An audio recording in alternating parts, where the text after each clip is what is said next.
We're goddamn recording. Okay, hi. We're in.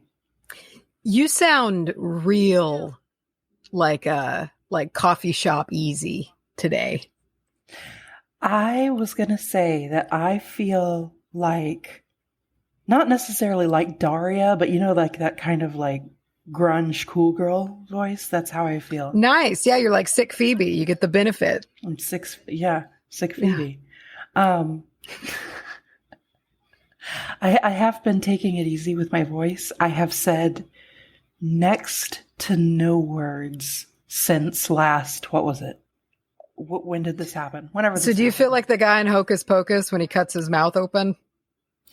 A little bit. Yeah. Yeah. Gross. I mean, it has, we're in it for a good long minute at this point. Like, you lost your voice over a week ago. Mm-hmm. So you've been in it for a good long way, which you had the consumption. So I did. I got down with the sickness. Mm-hmm. So my theory, and listen, I'm not a doctor, but my theory is that I had a sinus infection or something that, that typically causes you to lose your voice, turned into the bronchitis. You got the bronchitis, man. I got the bronchitis. Dude, that sucks. I've never had bronchitis. I used to get it routinely as a kid.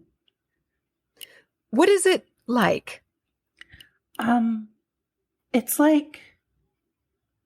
It's sort of like the flu when it comes to like body aches and chills and shit like that.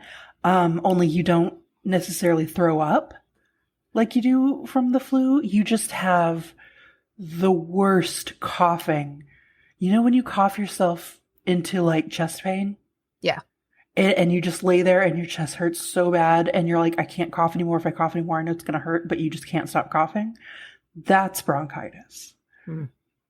It's wow. It's not fun. It's a harrowing tale. Yeah, I lived, which is funny because I'm actually feeling good. Like I'm feeling all right from the actual like sickness. The voice loss lasted longer than the sickness. So it does. Anyway. Dude, it takes so long. It takes so long for laryngitis to go away. Like even babying it like you have done. I was going to say I have totally babied it. So I'm here today to say more words than I have in a while. Yeah. I don't know what's going to happen. Maybe it'll shake loose and I'll sound normal by the end, or maybe it'll just go out again. I think you're going to peter. I think you're going to peter you on think out. So? Oh, I know so. Okay. All right. I would bet on it quite a bit. In my week of sickness, I had some wild fever dreams. To at one point, now Macy, you already know this because you were there, but this has cracked me up for the past, like, however long it's been.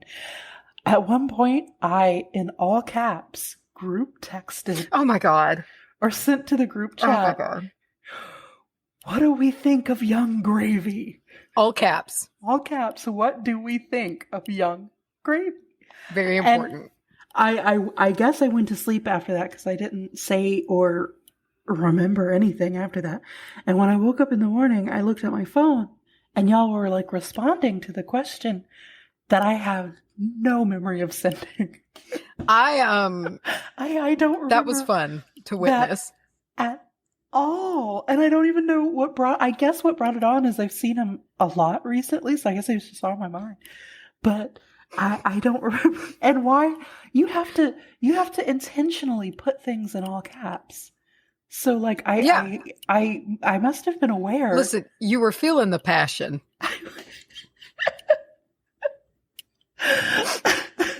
So that's this has been the highlight of my week. Hey, that's good. We need those. And listen, welcome to a new timeline. Oh, I forgot to say something. Happy CERN turning the shit back on today. Hopefully they did a better goddamn job this time. Do you think they did it to put us back on track? I don't know. I mean, the shit's been closed 3 years for maintenance. I don't really know what that means. It seems like an excessively long maintenance period. It seems like it's a complicated machine, but I do feel like it's a long time, and part of me it likes to think they've been back at the drawing board being like, all right, so how do we fix this? Yikes, guys. Woof. So I like to think, and I've liked everybody putting their shit out there being like, high vibes today, manifest the best time. Let's help shift. Let's help the shift happen. Yeah. And I like that. I thought that was a good attitude to have today. Mm-hmm. I've seen a lot of fear mongering about about today, but I don't think that that's what it is.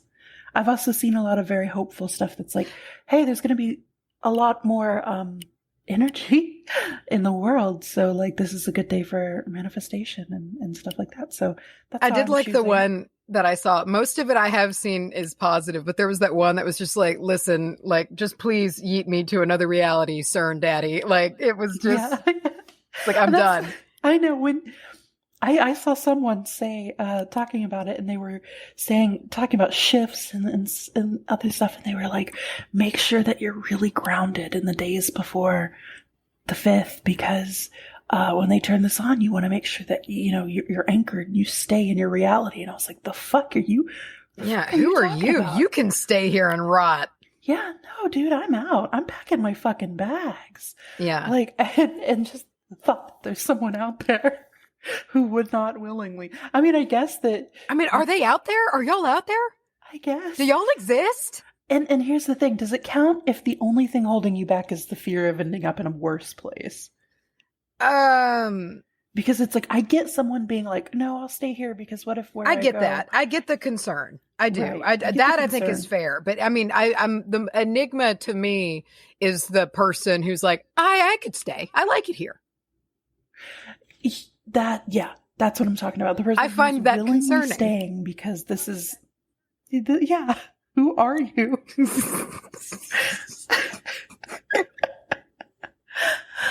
What do we, oh wait, no, before we go any further, we do have a Patreon shout out segment, and I'm so glad that, Macy's taken over the singing gig, because that would just, it would be awful.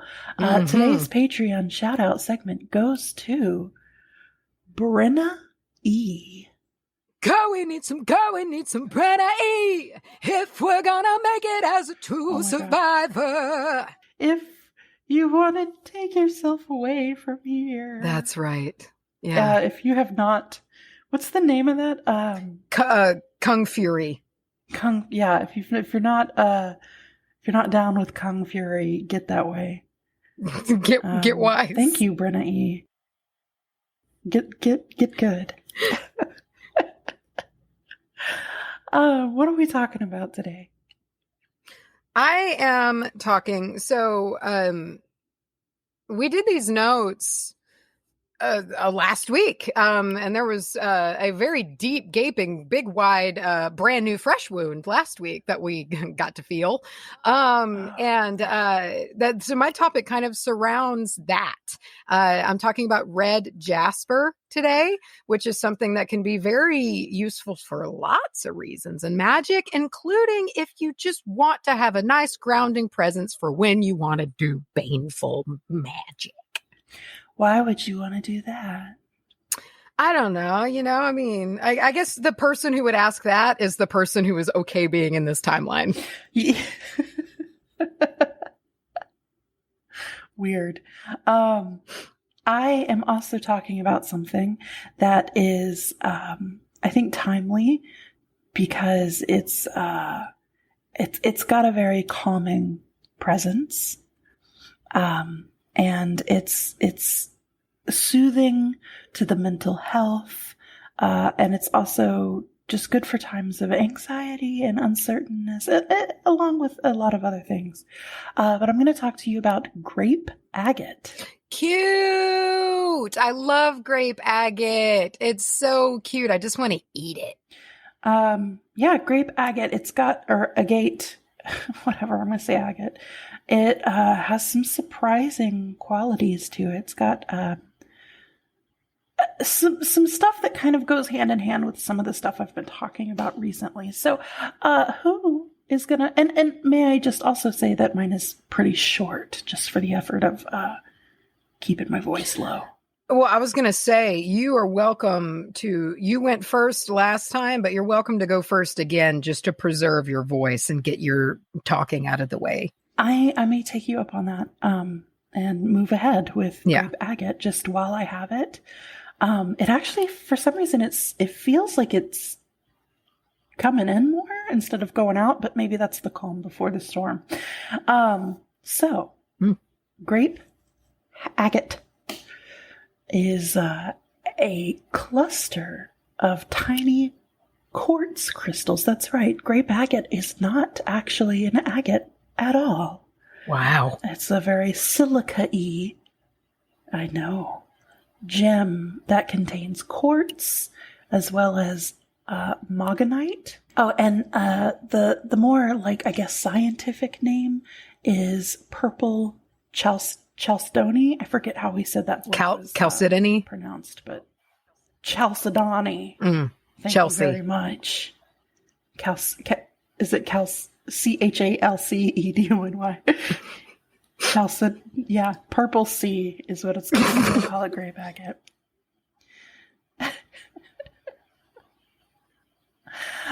So if you haven't seen it, you've seen it, I know, Mace, because someone in the early days of WBAH gave us some stones, and I remember Grape Agate being a part of that. And I remember being very, very taken. Yeah, I think that was, I'm pretty sure that was Carson Valley Creations. I was it? Yeah, I'm pretty sure that was Zarek. But it was a long time ago, right? Yeah. It feels like it was a long time ago. I don't listen. Everything's a long time ago. And it's called Grape Agate because it looks like a teeny tiny little cluster of grapes. It's almost got the appearance of like a, what do they call them? Drusies? You know, this kind of, but it's not quite. It's more round. They formed, the crystals that have been formed in sphere shapes that kind of clump together, giving it the appearance of, grape. Or, purple broccoli. Wow. It's often found in volcanic environments, and it is associated with the Cancer and Sagittarius zodiac signs, which is relevant because we're still in Cancer season, are we not? Oh, yeah, we sure fucking are, man.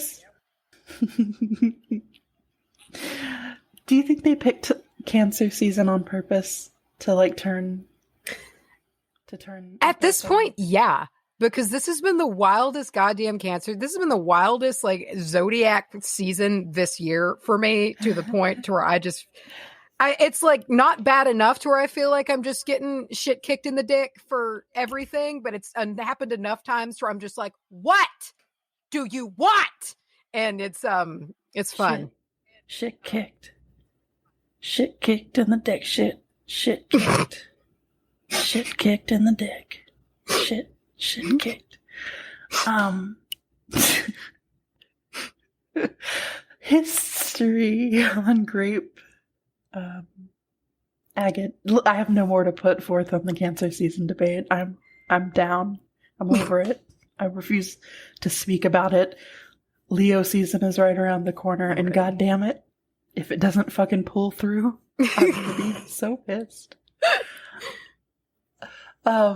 So apparently, now this is what I saw in many places, and I'm sure it's right. It just doesn't sound correct. Okay. It says that Grape Agate was discovered. It was discovered in 2016. Which seems strange because it seems like it was just a few years after that we got that from Zarek. So that can't be right. That's what I thought, man. I was like, that doesn't sound right. But I saw it time and time and time again. And it kept saying discovered in 2016. There's one place that said 2015. And I was like, maybe it was given its name, or maybe it was formally, I don't know, but everything I saw was discovered in 2016, and that doesn't feel right to me. But I did look at it quite a bit. I didn't just see it one spot, and I was like, yeah, that sounds good. Let's go with that. That's what it says. Interesting. Anyway, that's the only history that I have for this, because like it's a baby. Which I hope that kind of wraps up my string of topics that are newbies, because I missed the history section. That was one of my favorite parts, particularly for gemstones. And I feel like the past couple of ones have just gotten younger and younger. So this does, however, in its short life, it has had some mundane properties assigned to it, and I don't know how that comes about. I don't know how so quickly it's like you pick it up, somebody picks it up off the floor in 2016 and goes, hey, this is good for stomach problems, but it's apparently good for stomach problems. Any kind of internal gut issue, so we're talking the bowels, talking about the stomach. You want to take care of your bowels. We're talking about your organs. So moving in to the metaphys. Now we're not really short on metaphysical properties here. Grape agate, if you look it up, I'm actually going to Google it right now. Like as a new Google, to see what comes up when you very first look at it. Okay. Yeah. Because sometimes you Google a stone and something comes up and you're like, that's not really what it looks like all the time. It just, okay. Grape agate, if you look it up, it's a light purple. It's a dusty purple. It can range to like a deep. It's delicious. What? I'm just looking at it. It's delicious. It looks like if they made purple sherbet Dippin' Dots. Exactly. Yeah, it looks like fucking Dippin' Dots, dude.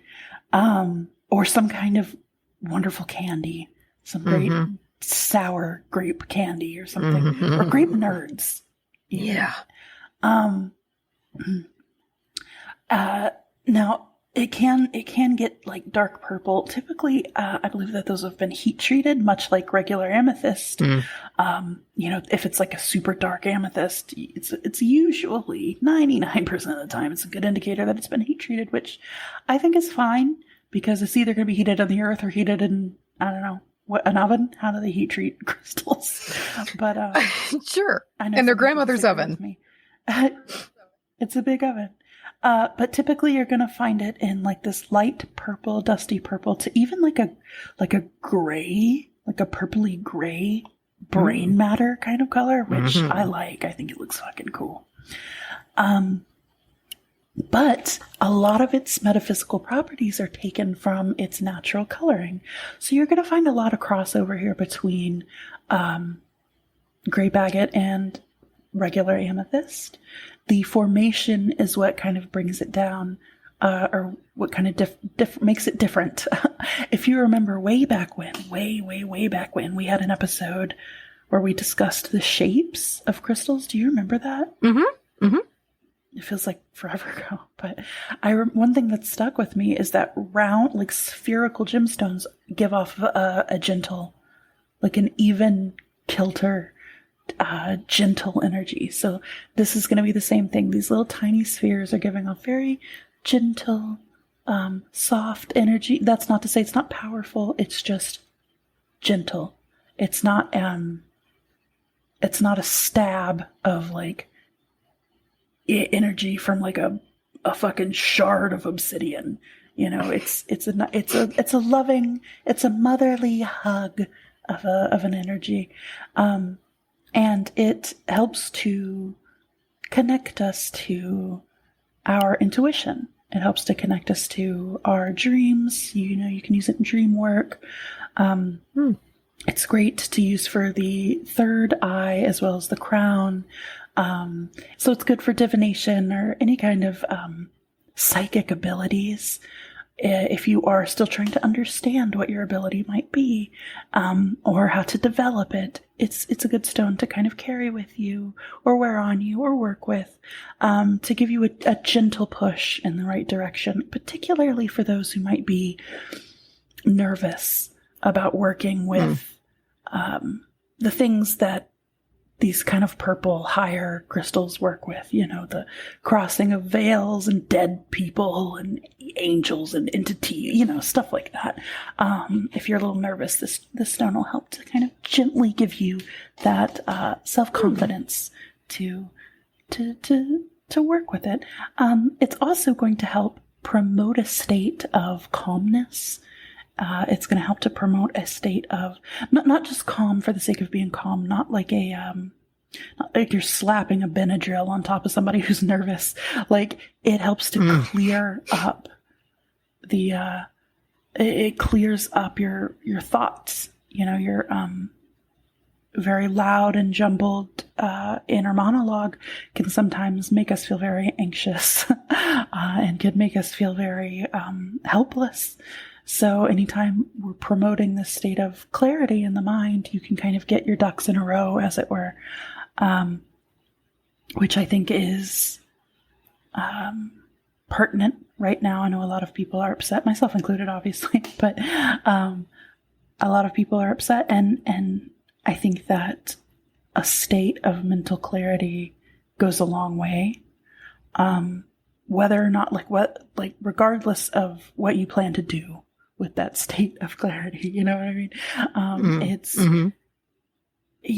if you're gonna like try to just focus on, the changes that you can make here in the physical world, of course we're talking like voting and protesting and support, talking with your money, putting your money where your mouth is, stuff like that. Or if we're talking about also crossing that line into the metaphysical, whether you are perhaps doing spell work for those who are afraid or need spell work right now, or perhaps you are doing something a little bit more, on the baneful side of things. Either way, you want that clear laser focus to zone in on what you're doing and really help to manifest what you're trying to get. No jumbled thoughts when you're manifesting, and that can be hard to do when you're upset. So let's see. Outside of that, this is also good for, and I wanted to talk about like the clear state of mind and the focused and kind of the calm. But outside of that, there is the just sort of general use for anxiety. And for people who want to, just generally control stress. Now, I did see someplace that this is also a good stone for people who are working with trauma. And shit, dude. I feel like that's also kind of coming into play now, whether it be this or something from your past or what have you. This is a good trauma stone, and I know that we have had a few of those in the past. I would like to go through my notes and see what those stones are, because I cannot off the top of my head really remember any, but I know that Grape Agate is I was going to call it the trauma stone, but that doesn't work. Can trauma stone be a rock snake song? It is one now, yes. Yeah. Trauma stone. Anywho, so yeah, if you're looking to clear your mind, or perhaps break through the general miasma that can collect around being stuck in times like this, it's very easy to become negative and to kind of create that aura of like doom and gloom and stuff, which doesn't really help anyone. And I'm not saying don't feel your feelings. I'm not saying don't mourn or grieve, because obviously, that is something that needs to happen. You can just use feelings. You can direct feelings, Yes. which can make them help change come. Yes. And to wrap up here, I have something from Gymstagram, which, can we talk about how much better Gymstagram is than Instagym? Why didn't we come up with Gymstagram? Whatever. Because we didn't fuck up and say Gymstagram. We fucked up and said Instagym. Well, from Gymstagram. I feel bad actually even saying that because I feel like I'm talking shit on Jim and I don't want to. Because he's a good boy. Mm-hmm. So from jimstagram.com, we have the nodules overlapping without completely intersecting. The grape agate symbolizes a symbiotic community, which can be beneficial when working with your coworkers. So, whether coworkers is an office job, or perhaps we are rallying the troops, maybe we're getting the coven together. It's a good stone to kind of keep everyone tight and together, and that is grape agate. That makes a lot of sense. Like, I like it when properties mirror what something looks like or seems like. I mean, like, it looks like a bunch of little bubbly things all bound together in like this effervescent crystal structure. And it's like that, it looks like what you just said it would do. So the way that you just described that combined with this appearance really makes me want a grape soda now. Ooh. Because, it's like bubbly, fizzy, like put it over ice and it'll get kind of bubbly. I love grape soda. Grape soda. I love grape soda. Grape soda, dude. Grape soda.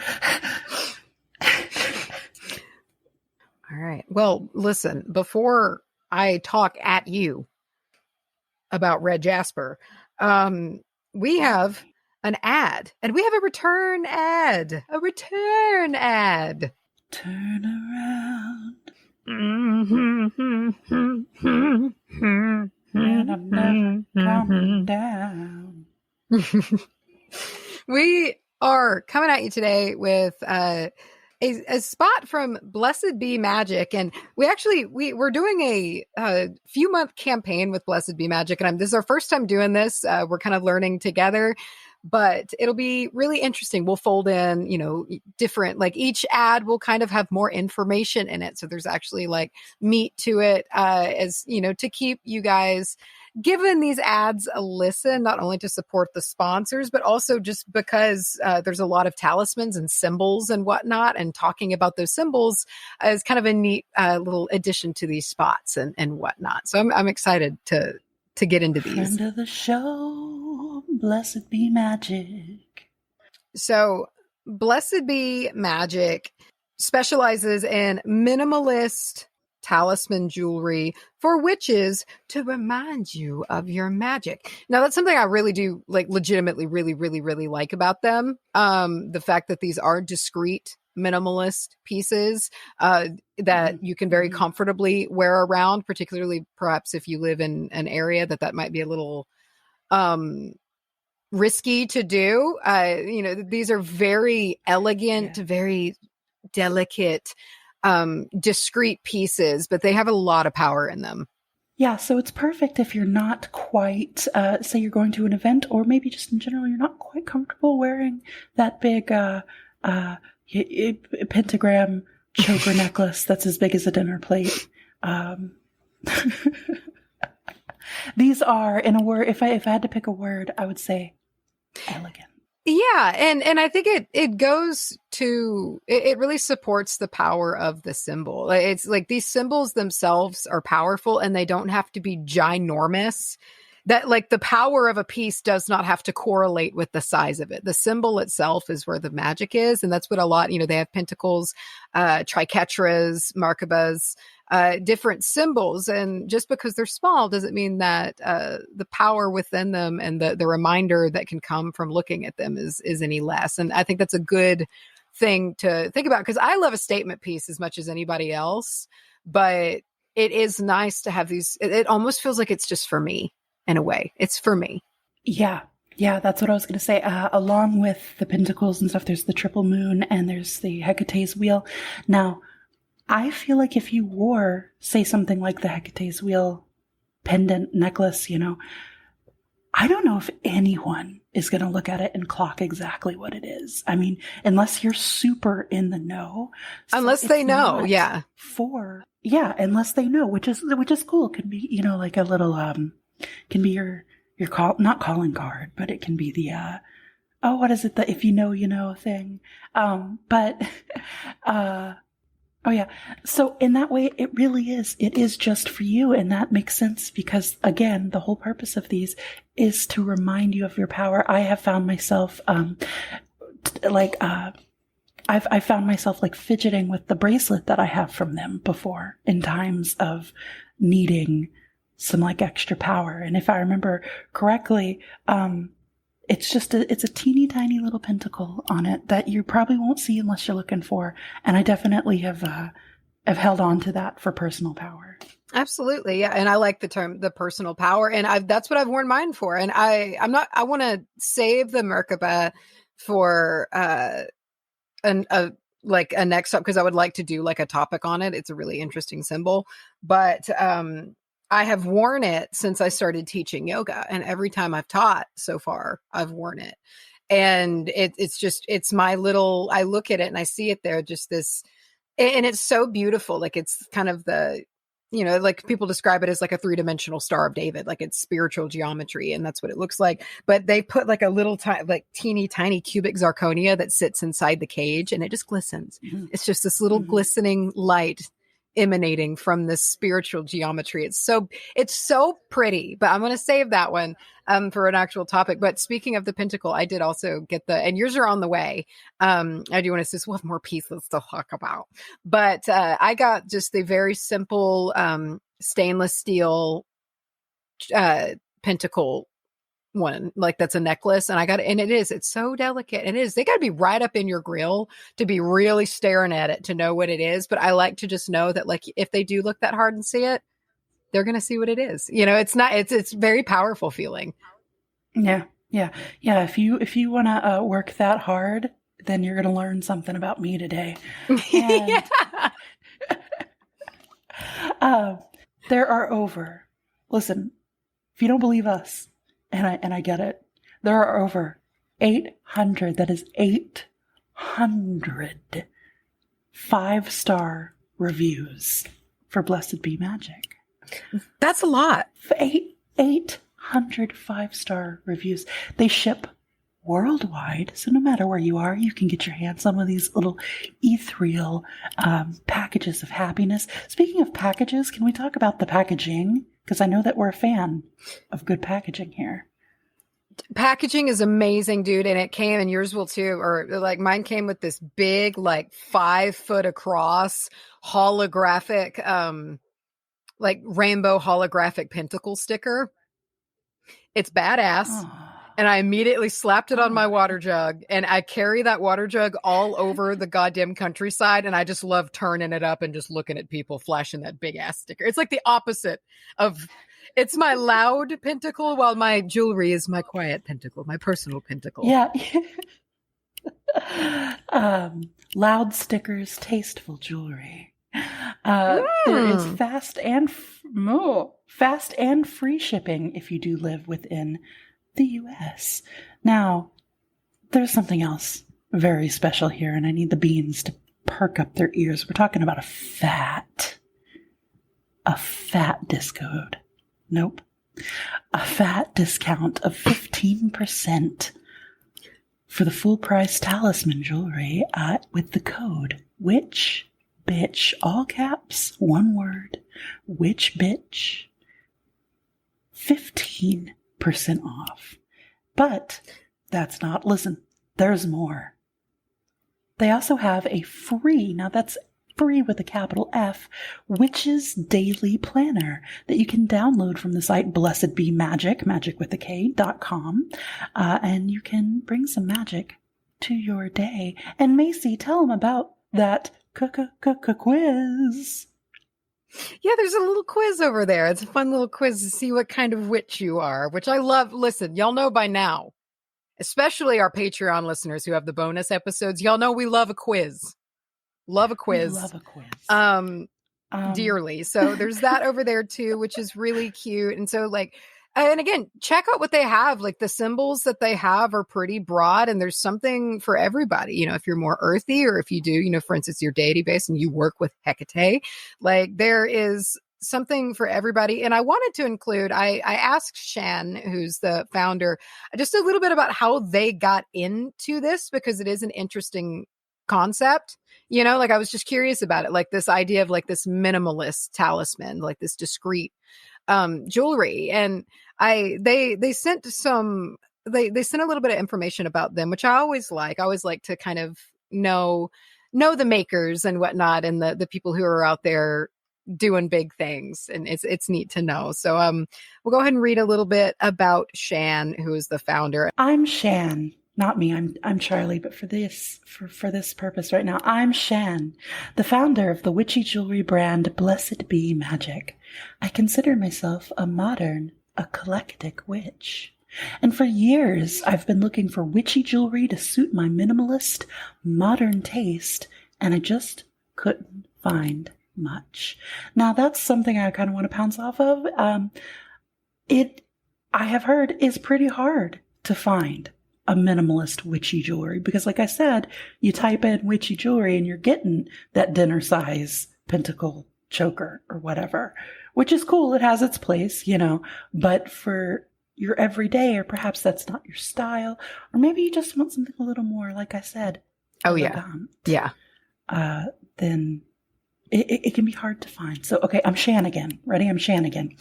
I have some very conservative family members and friends whom I ultimately love dearly. So I'm also a closet witch in some situations. I think that we all are kind of closet witches in some situations, in those circumstances. Absolutely. Yeah, sometimes you need to be. In those circumstances, I'd always wished I had something more subtle to wear, rather than have to choose between no accessories or choose from my large, bold pentacle choker. Oh shit, the big pentacle choker, hell yeah. That would make they know. That would make my aunt super uncomfortable. The final straw came when I was late for a very important professional meeting because I couldn't decide whether to wear my bold witchy jewelry or my professional attire. I wanted to wear my witchy talisman to help me feel more confident during the meeting, but it just did not match my work clothes, and I ended up not wearing my talisman, and my energy during that meeting was off because I found it hard to focus and center myself. It really sucked. After this experience, I was just so frustrated with my lack of options when it came to witchy jewelry to suit my modern, minimalist, and sometimes discreet witchy self that I decided to create my own. Necessity is the mother of invention. Yeah. So I was really glad that they shared that. And I do encourage everybody to check it out. Once again, it's Blessed Be Magic. That's magic with a K.com. And also, once again, there's a 15% off code, all caps, one word, witch bitch. I know that several of you beings have gotten pieces from them in the past. And I know I myself can highly recommend the quality of their stuff. Like none of my stuff is like tarnished. None of it has turned. None of it has, it looks exactly the same as the day that I got it. Yeah. And that is something that I believe you and I share, is a bit of the, persnickety skin. I know I definitely have skin that you might call a soft bish, and turns green, even by the stuff that's like, won't turn your skin green. This has never done anything of the sort to me. And it's just beautiful. And it makes me feel like a real put together, grown up, classy person. Yeah. Yeah. So y'all check them out. Again, one last time, Blessed Be Magic with a K. And it's just, don't say with a K in the link. It's just blessedbemagic.com. But I just wanted to let y'all know. With a K. Yeah, don't spell out with a K. Yeah. I also want to let you know, I took the What Type of Witch Are You quiz, and it turns out I'm an eclectic witch. Hey, I think that's pretty accurate now. Yeah. Yeah. There you go. Well, hey. Wow. There you go. Looking pitiful just because I let you go. There you go. Talk about you. Want me back? Why has it got to be like that? I can really tell, and I mean this in the best way, in the bestest way. I can tell that you've been wanting to talk. There's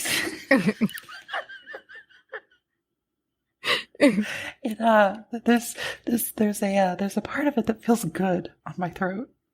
I bet it does. I haven't flexed the muscle in a while. Okay.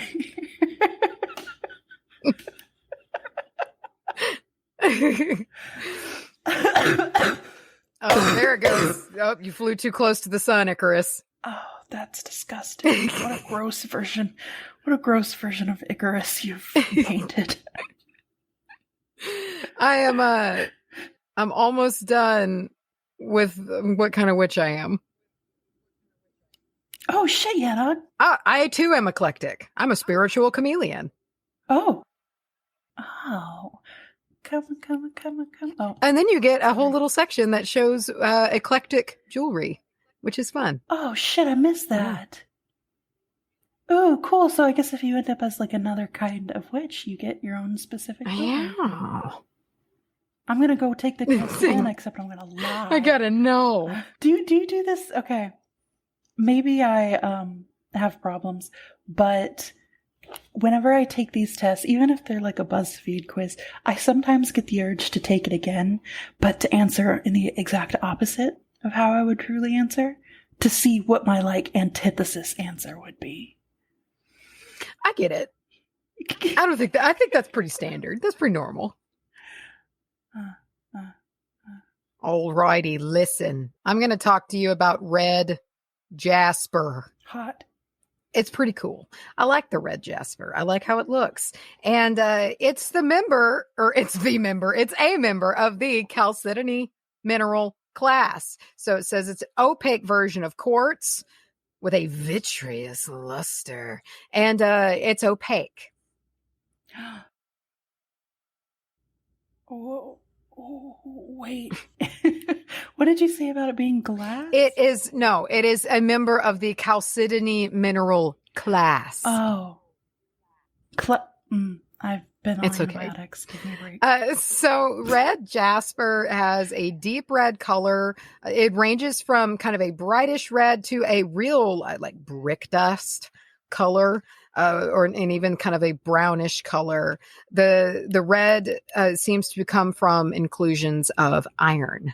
So there's that. That's what makes it red. I love the color though. It's super great. So red Jasper is a real grounding stone.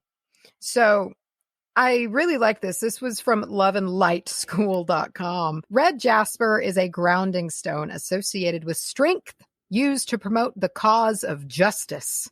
Passionate Aries is ruled by Mars, and this stone amplifies Mars's warrior spirit, while at the same time keeping emotions under control.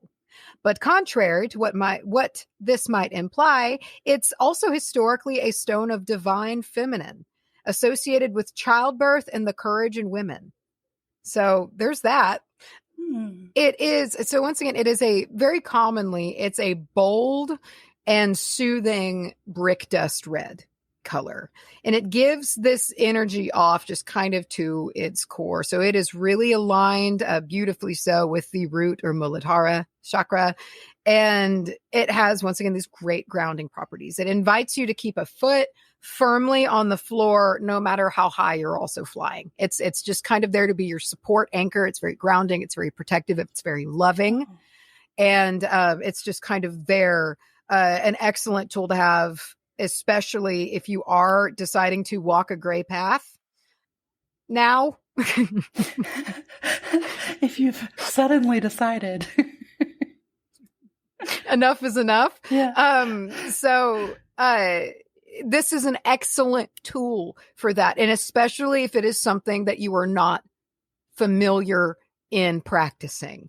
This is because it is a stone that will not only help keep you grounded, but help keep your anger from boiling over so that it rules the spell.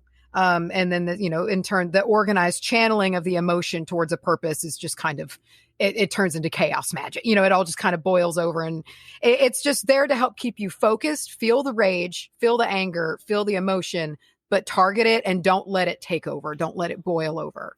And it helps keep you afloat in these emotions. There's a power in harnessed rage. And I've been looking into like working with emotions in general, but like anger in particular within witchcraft, because I feel like a lot of people are very quick to write anger off, but there is so much power in harnessed rage dude. Absolutely. So. It is. And like, it's important to use. And it's something that that's why I did this topic, because really red Jasper is pretty perfect to have as your support during those kinds of workings, because I feel like I understand, like I get the opinion because I used to share it. I mean, to be completely honest, but it gets to a point to where it's like, yeah, okay, I get it. But sometimes you've got to fucking jam. Sometimes you've got to fight back. Sometimes you've got to, if nobody else is going to, we have to write things. And that takes using the anger, the harnessing of that emotion to do it. And that's where the harnessing comes in. Like you said, don't let it boil over, because that's what I think that the danger or the ineffectiveness comes from. That's when I'm like very like, I don't know if you should work with it in that capacity, is like when you let it run away from you, because then that can be dangerous. Yeah. And I say that also as someone who has done a spell to where I let it run away with me. And it's my only, like, you know, it's like the only time I've really ever done that. But like, I do feel that while they weren't disastrous, I did receive some repercussions from it, some reverse shockwaves, because I did not do it properly. And I let my head get too hot. I know I did in the middle of it. And there's a way to not do that. And that cold, controlled rage is an incredible tool to utilize. And especially when you have an anchor, you have something to keep you grounded. And again, this red Jasper it's just this kind of pulsing, root stimulating, very feminine, loving, but also warrior energy. It's so appropriate. It just is so appropriate. And red Jasper is also beneficial for the fatigue that can set in for the long journey that comes with justice. It's not fast at all, unfortunately. Yeah. And I think it's good it's like, while movement continues and will continue, it is just important to be realistic. You know, like, this will, and you speak in a manifesting way, like this will get fixed, but it will take time, you know, and going into it with that, just that knowledge, but also the understanding of being like, all right, fuck it. It will take a long time. I'm for that. You know what? I'm in it, you know, and just kind of, it helps you just get prepared for it and be like, all right, let's do it then. So, which, and I just want to speak to, like, I could kind of hear it in your laugh after you said that. And I mirror this feeling. There's a certain, I realize how many sentences I'm starting off with. There's a certain power, but there is a certain power in that kind of fuck it moment when you realize, oh, this is going to take a long time, but then it almost doubles down your resolve. Because a lot of times, if something's like, if it's going to take a long time and you kind of realize, if you kind of think, oh, it's not going to be worth it. My voice is starting to go. When you think, oh, it's not going to be worth it, you might change your mind and not do it. But then when you think, oh shit, there's this obstacle such as time, it can really firm up how much you believe in it and how much you're like, okay, you know what? It's going to be XYZ amount of time. Let's fucking go. I'm down. Exactly. You thought that was going to scare me? No. Yeah. Yeah.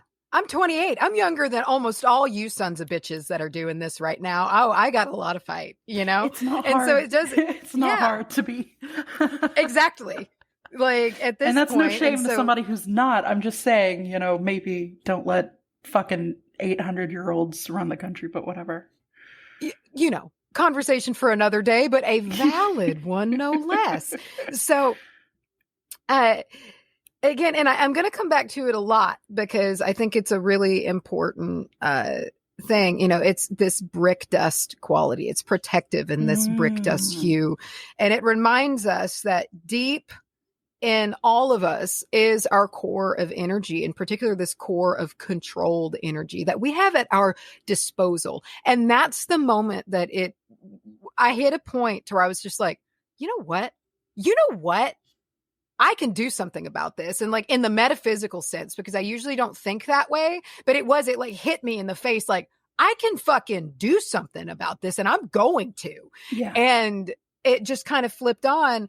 And I've been like, there's, like I've done little things, but I can feel it and it's building and it's going to be, I feel like my big explosion is going to happen right at the cusp between Cancer and Leo season, honestly. Oh, that's when the climax is. Okay.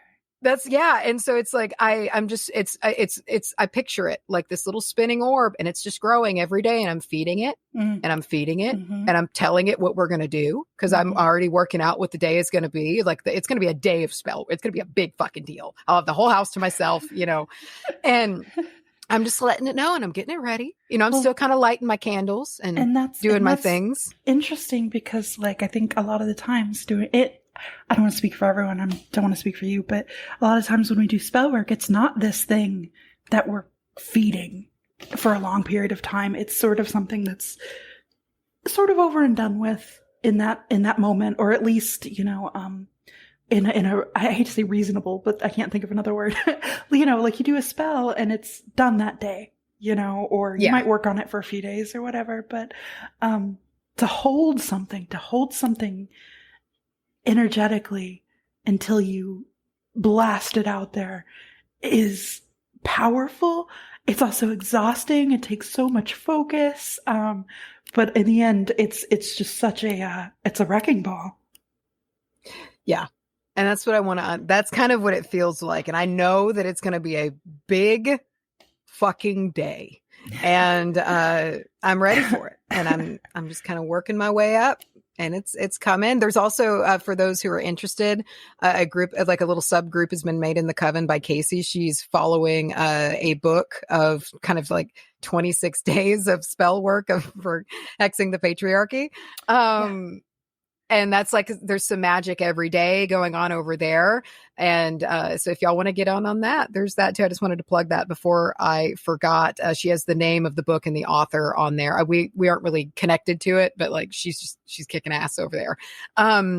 So where are we going? Okay, here we go. So Red Jasper attunes to it's on the line of fairness. That's kind of the vibe that Red Jasper also hangs out on. Justice. There's a lot of justice with this stone, over and over and over and over again, like a stone of justice over. And I really liked that. And something I was thinking about, like you can, perhaps you can meditate with this stone and however it is that you do that. Like meditating is a big intimidating word. And sometimes it's just you sitting like cross-legged on the floor holding, like literally I will sit on the floor and just put a crystal on my forehead and just with my eyes closed and just leave it there sometimes. Be like, what are you going to tell me? Like, what am I going to get from you? Yeah. And sometimes that's meditating. Yeah. That's fine. What are you going to tell me? Yeah. And like, just kind of sit and I'll just press it into my third eye. Or if it's a more rooty stone, I'll press it kind of down, I'll just put it and I'll just sit with it for a minute. And you can do that and meditate with the stone. And perhaps in this pursuit of justice, it can communicate. You can build a relationship and communicate with the energy of this stone as how best to accomplish this. What's the plan? It's again, it's a very grounding stone. It's a justice stone. It's very protective and also pulsating with this feminine energy, this divine power. Sit with it and tune into it, into that frequency and be like, all right, what do I need to do? Mm-hmm. And I've gotten really far by just listening sometimes to tools, I was going to say that I think that that's something that when you start in the beginning, there's got to be a term for this. When you start in the beginning and you do these things that feel very beginnerish, I hate to say it that way, but they feel very like they're not these big massive rituals or anything, but you start small. It's like the further you get along in your journey, the more you kind of turn your back to those small things. But those small things, like just sitting with your tool and letting it talk to you, sitting with crystal, sitting with a card, whatever, can be extremely telling. And I think we just kind of forget that you can do that. Yeah. It's easy to get cocky with your own knowledge. You know, it's like something everybody wants that moment. And we talked about it in the show. It's like, man, won't it be super cool? Like whenever we can just spurt knowledge out, and we can now, which is cool. But there comes like a certain like cockiness when you can do that, to not revisit and just sit and listen anymore. Mm-hmm. And it's something that's really beneficial. I highly recommend y'all to do it. I encourage doing it. And this is also like, it's something I'm really going to fold in this spell. Like, I know that it's coming. I'm building up for it, and listening to these tools and taking that advice and really kind of, tapping into the cosmic plan. Mm. You know, how best can my work that I'm going to do, this hole that I'm going to rip in reality in this just batshit day of magic, like what do I want to do? And I think that's a really important question, especially when you're doing not just exclusively love and light magic. Like, I'm not one to go into a plan in my spell work, but for things like this, I am. Mm-hmm. And I want to work my way up to it, and I want to think about it, and I want to plan it out, and I want to go in with this just core of it. It's like, I remember who I was talking to about it. I just want to be like Yennefer in Witcher when she just fucking fire magics, but like do it with control so I don't burn my soul out, you know? So that's what I'm doing. And I recommend, and everybody's different. Like, there's some people more comfortable with it. Again, this is something that I'm somewhat new to. So I'm going the cautious route because I have burned myself before. You've burned yourself and being a bit more careful or careless. But anyways, so. Did you just say anyways? I did. It just floated out of my mouth. That's a new one. It was. Huh. You tried something new and I noticed. It's a new timeline. Oh, shit. Oh, no. I'm serious, dude. I've never said that in my life.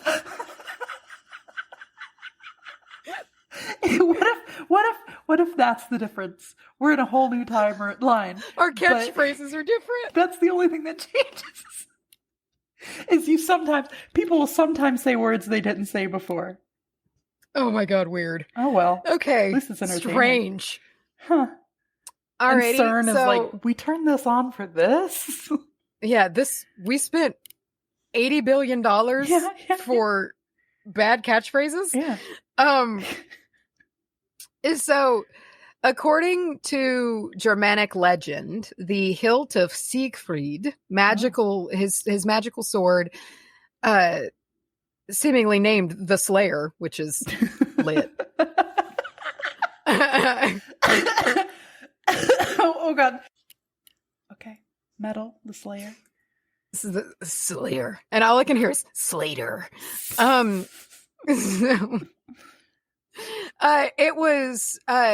had either, I saw two things. It either had a red jasper, like set as like the pommel, like kind of in the bottom, but also it was enameled with red jasper, which I don't really know how that works, but it was to infuse courage. And courage is something else that is needed right now, as things are scary. And I've caught myself multiple times feeling afraid, and then I'm like, fuck that. Stop it. You know? And it's like, it's been a controlled thing though, for me to be like, no, I'm not going to be afraid because I'm going to do something about it. Yeah. And finding the courage to keep, because a part of it too is fear is just generally a low vibration to ride on, you know, like and really it's almost like a muscle memory, like, but an energetic memory. And I've been trying to program myself in doing that. Like, cause anytime I feel myself spiraling, being like, this is only going to happen if I let it, you know, like this is only going to happen if we let it, and we're not going to let it. And then I'll flip it, you know? And so it's just tapping into that courage. And, you know, there's all sorts of uses for that. Like you can, and again, like if you don't want to do gray magic, you don't have to. Like, I want to make that clear. Like if you want to do work to help give courage to the protesters or the organizations that are still trying to figure out how to navigate this now, like there's so much that you can do. And I think that's the like beauty of magic, you know, like it's whatever your avenue is, whatever you want to do, there is work to do out there. Yeah, this isn't but us having making... courage is a good place to start. Yeah. And I was just gonna essentially just echo what you said. This is not us calling for anyone to do anything that they're uncomfortable with, you know. So I just want to put that out there, because I know a lot of some people aren't there yet, or maybe will never be there, you know. Yeah, due to your own personal set of ethics, and that's cool. Like, it's both I just don't have sides are fine. Basically we're just saying not judging if you wanna. That's really what it is. So it is believed that red jasper was set in on was the first stone, I believe, on the breastplate of Aaron, one of the 12 stones on that breastplate, you know, the one in the Bible that allowed to like communication with God. We've talked about that before. I wonder how many of those stones we've collected. I don't know in our topics. Yeah. But yeah, red jasper was allegedly on there, seemingly on there. And Egyptians, they associated the stone with Isis, and more specifically like Isis's fertilizing blood, and just just fertility, and again kind of that divine power, divine feminine power. Can we talk about because what it's a very bad interesting. bitch Isis was? Right. And that's what I love about this, is because it has divine feminine energy, but also that warrior energy. It's very balanced. And I think that's why it's so grounding, and also just kind of spills out this energy of like courage and perseverance, is because it's a balance between the masculine and feminine energies. It's got warrior energy from both, which is badass and not super common always in crystal lore. Yeah. Really. Yeah.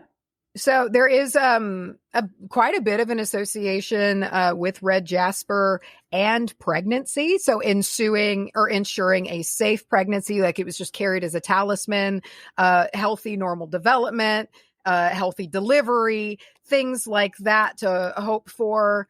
So if you are expecting and you're concerned about these things, or you're not, and you now know that you're kind of fucked if things go wrong in some states, might be good to have on hand. So red jasper's nurturing power can help one's energy build back up again.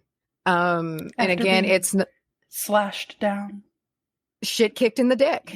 Yeah. Shit kicked in the dick, shit kicked. And, you know, and not only just from the constant blows that we've been receiving. Like I shit you not, dude. I had a thought the other day. I was looking at my hair in the mirror because I have the same blue Pulp Riot dye on that I got when I got my hair cut. And I was like, my semi-permanent hair dye thus far in recent days has more staying power than my rights. And I just stared at it and was like, wow, isn't that interesting? But anyway, isn't it funny the things you'll just see and you'll go, wait, that's more of a person than I am. Yeah. You see that? I've had you see that gun in recent over days. there? Yeah. That hunk of metal? Yeah. It has more rights than me. It has more rights than me. Yeah. Yeah. You know, that rapist. Huh. Yeah. Must be nice to have more rights than me. Jesus Christ. Oh God, I can't think about it for too long. I know. And so it's like, but what I've been doing is that I'll take it and then I'll put it right in my solar plexus chakra. And I'm like, you just stay there for a second. Yeah. Join the others. And it's getting ready, and it's nice and controlled, and I feel it growing. And it's like a salty spittoon of anger. Yeah, it's going to do so much. So, anyway, it, along with the recent traumas, going back into other things like domestic abuse or sexual traumas, it can help rebuild from the root. And that's what's really important. So, you know, again, this is tied to the root chakra. And oftentimes, you know, like, especially like when you get into like the Kundalini, like it starts at the base and works its way up. And, you know, your root is your foundation. Like you can go on and on with like the different reasons as to why it's good start with the root when you need to build your energy back up, but there's a lot of reasons for it. And this very rooty, grounding, but also powerful stone is really good for that because it gently just kind of stimulates the life force or the prana, the chi, whatever you want to call it. And it allows for gentle forward progression. And, in times, especially when work needs to be done, because I've had my days of stunned shock. And then it was like, all right, I've got to rebuild here and I've got to regroup and I've got to move forward. We've got to move forward now, whether we like it or not. Yeah. And it did help. Like I did very grounding experiences to do that. Like I didn't have a red Jasper on hand because I don't have one, but it really does help to reignite that root center and work your way up from there. I think I have one. I'm going to Google it and make sure. I do have a red Jasper. I got to take it out. Put it right on my butt. Right up there. Can that be your official catchphrase? Wobah, right up there. Right up there. So there's a lot of tie to water with red Jasper as well. So, Cancer, for instance, I know, like I just feel like this stone just like decided to be talked about, like in my brain. And so, first of all, it seems there were several Native American tribes that utilize red Jasper in rain-making rituals. It's a very connected stone to the earth, and just kind of viewed as a stone that can help resolve situations of drought, these difficult situations with the environment and things regarding rain and wind. So the tie continues with a dowsing lore. So people would carry one when dowsing for water. What do you think of dowsing rods? Do you think they're full of shit?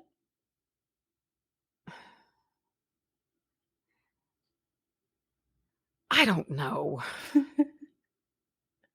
I really don't. Like the jury is out. Like yeah. I don't know. I'm not going to outright be like, no, I think they're bullshit. Yeah. But at the same time, they're a little sus. Yeah, that's where I fall. I don't want to offend anyone if that is your go-to divination, but I have messed with them before, and much like a pendulum, I feel like even without trying, there's some influence there. So for me, that is why I am out. That's a no for me, dog. So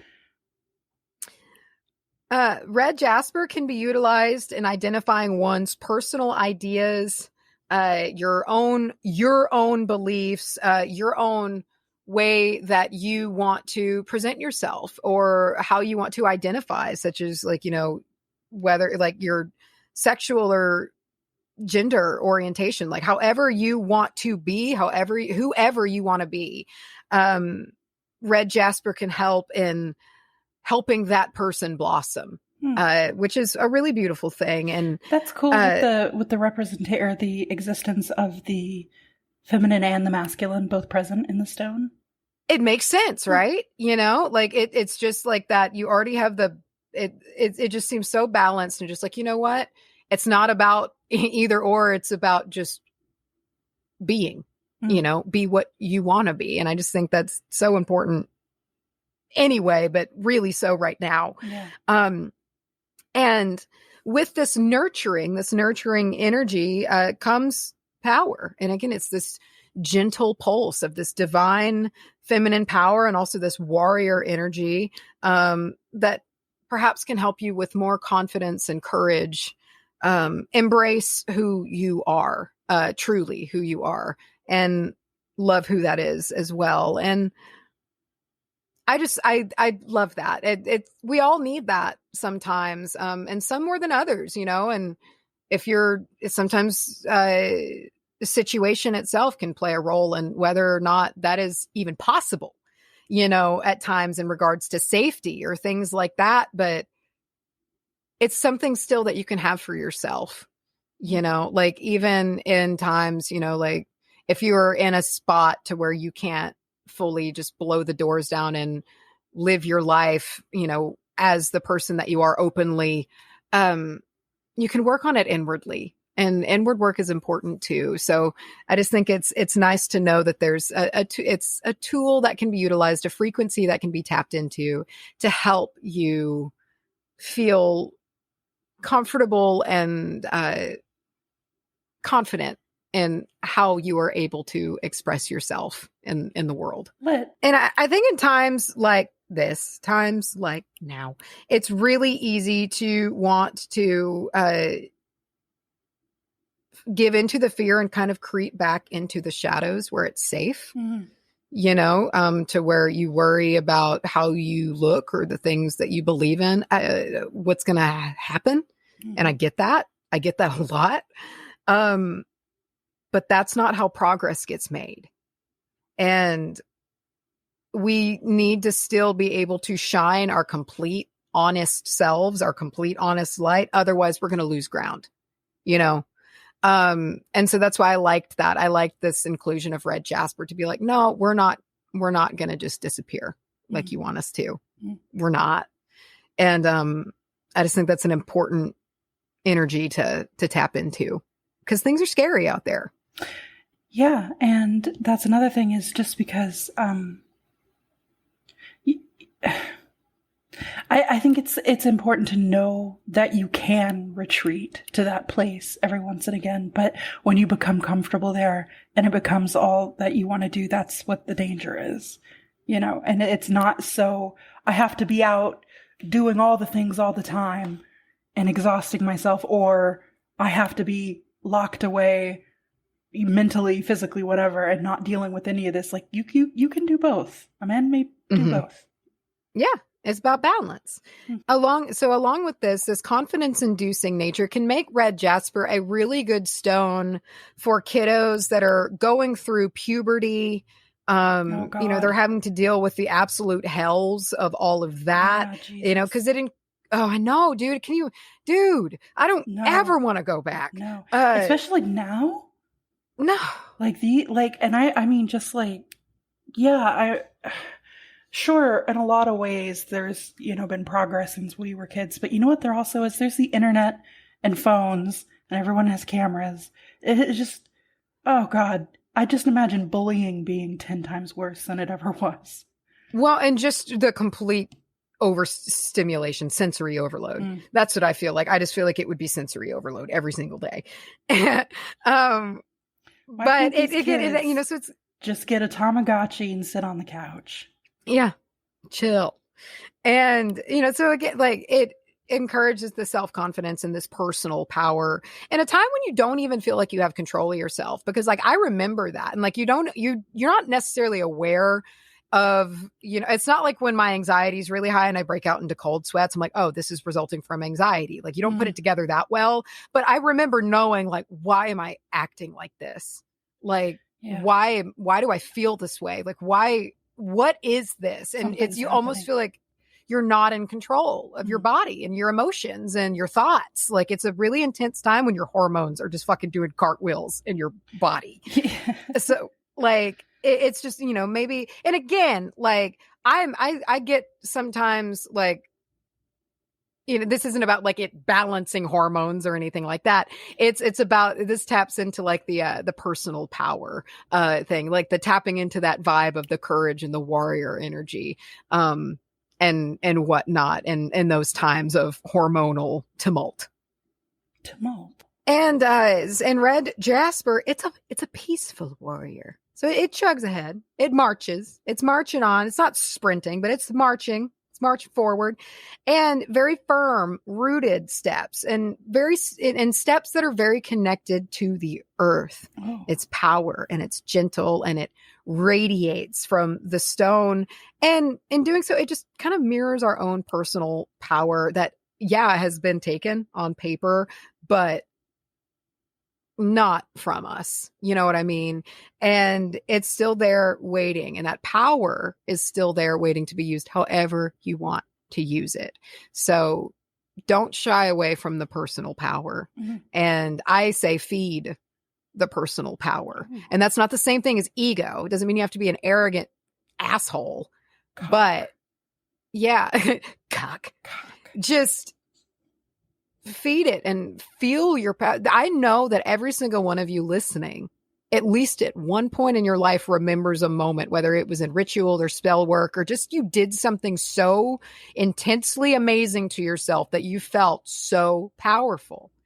And that's what gets fed. And, thinking on that and reflecting on that and building that up to where eventually you start doing things because of your trust in your personal power, not trying to build it up anymore. You're doing it because it's there. Yeah. And it just happens over time. And it's an exercise in a routine in a really mundane sense. Like, it takes work. It's like flipping the energy from fear to courage. It's like all these mind exercises, but over time, it's kind of like muscle memory. And you have to shift out a little bit. And it's something that I've been working with, and I'm noticing that it's tracking upwards, which is good, but our brains are brilliant, but they're also simple in some ways. Yeah. And you can train them to an extent. They're wrinkly yet smooth. Yes. And so, I don't know. I've just seen what this coven has done when we have done collective spell work. I've seen it. And I know what we can do. I just, like, when we made too much rain happen. Remember that? I was literally thinking that. Yeah. We learned from that one,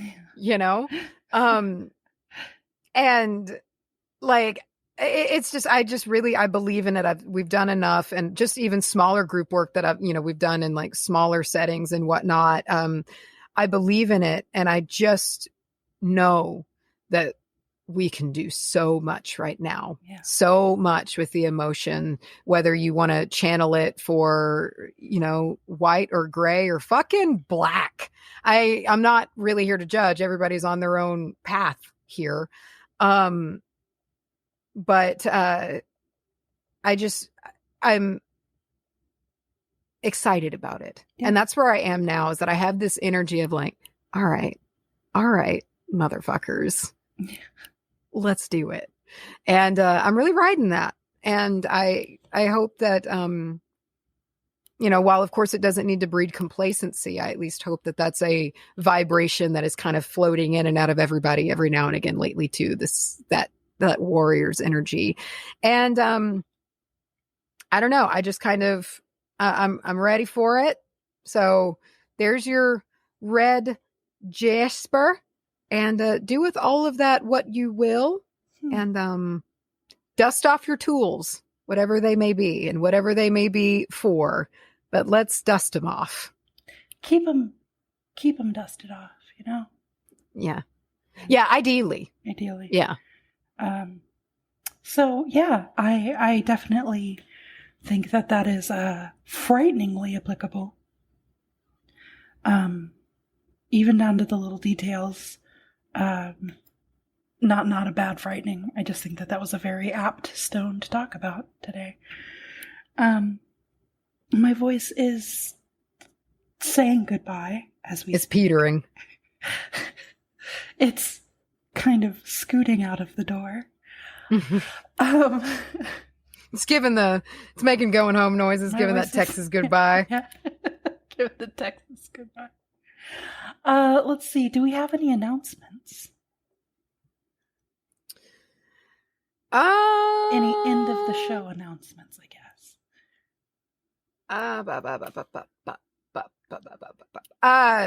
We haven't seen what it's going to look like fleshed out yet, but Lyra sent us like the prototype for the summer print, and listen, hold on to your butts because it's so stupidly fantastic. It's and that's not only is it fantastic, it's cheeky. That's the word I want to use for it. It is. It's cheeky. Can't wait. It's fun. I think after the seriousness that was the Green Man, and God love him, he was a very serious cat.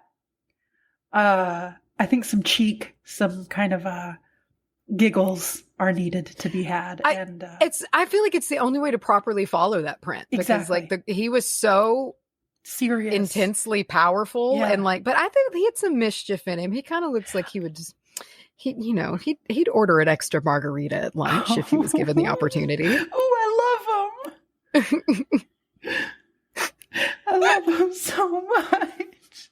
But I mean, it's like, how do you can't top that with more regalness right out of the gate. Like, it's like, and so it's like, no, the direction was to be, let's be silly and let's be whimsical and fun. And I can't wait, y'all. It's so great. Yeah. It's so great. Yeah. There's a bit of a throwback reference going on that I think is chef kiss amazing. And you'll see what we're talking about when it comes out, but keep your eyes peeled for that.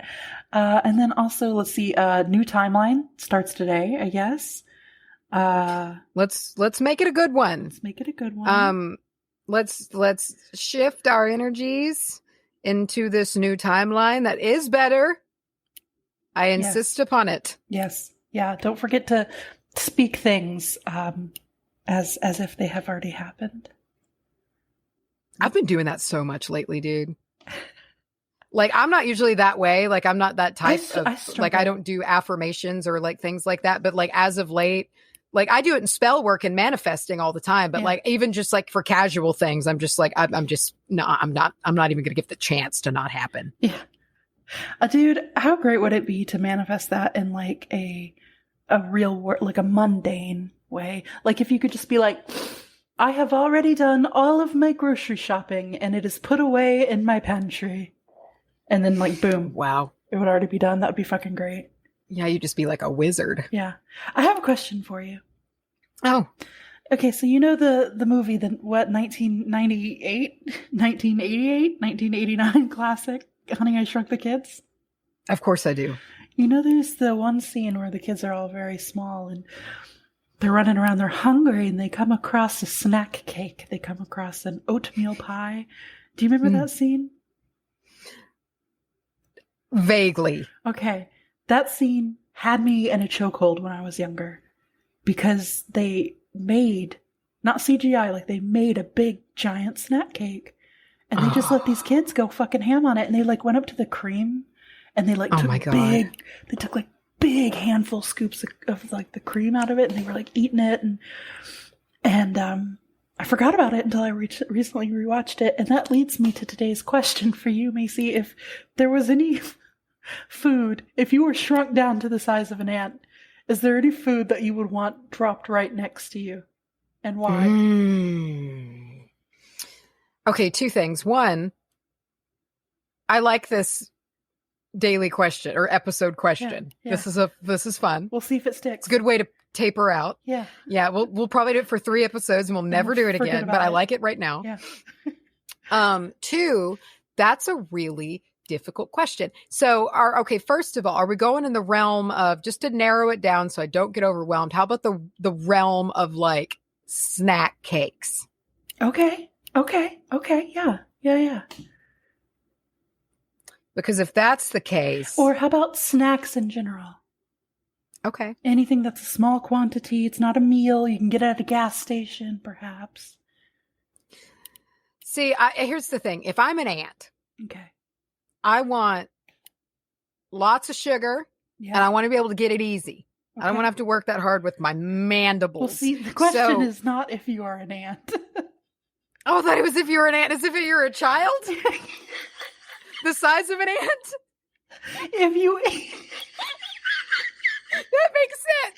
Well, if you are you, current day Macy, the size of an ant. I was mixing it up with the hero ant that shows up later, in whatever movie that is. Yeah. Okay. It's me, I mean, the size of an ant. I like how you were getting scientific with it. Like they would want the sugar. Yeah. I think, and it's not typically my top choice, but I think it would be the most fun, a zebra cake. Yeah. It's soft. You can just punch through it. It's got the big chocolate coating, like pieces, be very fun to punch be fun. To punch through that waxy chocolate coating. Yeah. Now, my problem is if you want that sweet, delicious cream, you're going to be digging for quite a while. Well, unless you put your hands in and you climb up it because you can, because you're tiny, and you get to the middle and then you just punch through and just start scooping it out in that middle. Because there's that little middle. I forgot that it was middle. I thought it was more like a cupcake with a center that you had to dig to. No, you're right. Yeah. Yeah. Yeah. I would make a little home in that guy. See, that's what I was thinking. I was like, in regards to like the oatmeal cream pie, like dig like a tunnel out to the very center of it. And like, you just have like a little hidey hole in there. Until it starts to like decompose. If it ever does, because it's so full of chemicals and preservatives, I don't know if it ever will. Yeah, it might be like a Twinkie and just turn into booze. Or another, like a raccoon comes and gets it in the middle of the night and just eats your ass. That's probably the real concern. And you're right, because you'd be in the middle of it and then you just get boiled in stomach acid. You wouldn't be able to see what was going on. No, you just die. Yeah. Woof. I think maybe like a chip. Because one chip, if it fell next to you, that's like 18 bags of chips. You just break it off and you just nibble on it. Interesting. I do like the idea of like a double fist sized, like you got to double fist your chip. You break off a big piece, like the size of a dinner plate. It's just like a slice of pizza. Yeah. Yeah. Yeah. Yeah. Ooh. How good would a giant slice of pizza be? And you just walk around and just like pluck off big globs of cheese. You just like slip and slide around in the sauce. I would. Yeah, hell yeah. You make like a little pillow. You take like a nap on the soft crust. Like flip a pepperoni over so it's domed instead of a cup, and then you live in that until the raccoon comes and gets you. Until you die via raccoon. Listen, it just depends on how much fun you want to have before you die via raccoon. In this scenario, you are dying by a raccoon. There is no way around it. Make the most of it.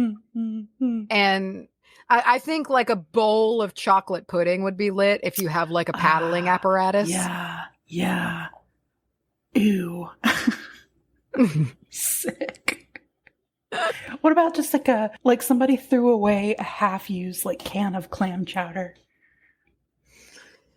I'd let that go. I'd let that one lie. You'd let it slide? I would. I would. What about some Nashville hot chicken and you get to just like slurp up the juice?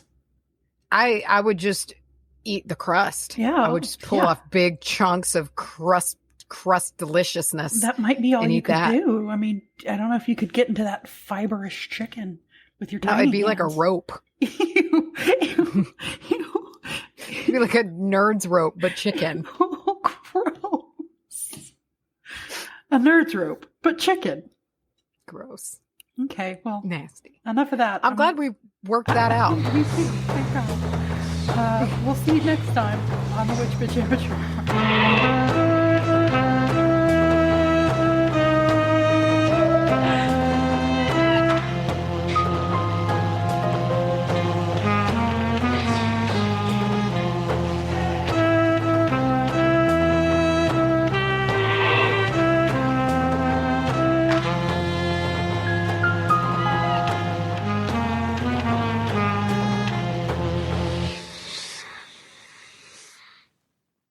Okay, shut the fuck up, Macy.